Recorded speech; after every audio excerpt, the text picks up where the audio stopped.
Hello, j'espère que vous allez bien, ici c'est Coach Isman. Voici la deuxième vidéo sur Gardons la banane. Dans cette deuxième vidéo, je vais vous expliquer le Gardons la banane, un leitmotiv super important pour moi. D'abord, c'est basé sur la loi de l'attraction. C'est-à-dire que le positif attire le positif et à l'inverse, le négatif attire le négatif. Généralement, quand vous avez des idées positives, vous allez plutôt attirer le positif, comme je vous ai dit, et à l'inverse, dans les idées négatives, eh bien, c'est le négatif qu'on attire.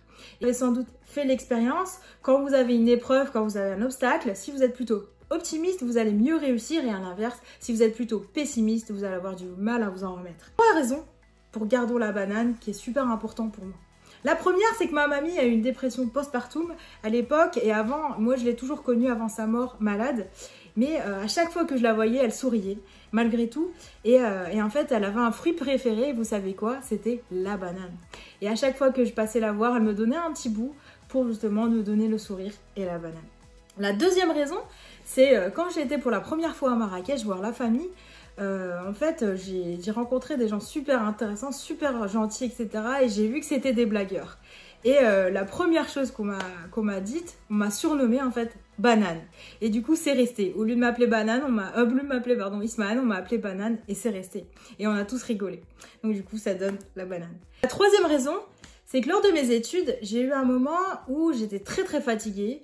J'ai eu des troubles d'humeur, j'avais vraiment des problèmes intestinaux et je ne savais pas d'où ça venait. Et j'ai fait des analyses de sang pour essayer de savoir ce que j'avais et il s'avérait que j'avais un manque de potassium et un manque de vitamine B6. Et vous savez quoi? Le fruit qui en porte le plus, c'était la banane. Du coup, en plus des compléments qu'on m'a donnés, on m'a prescrit de manger au moins 1 à 2 bananes par jour.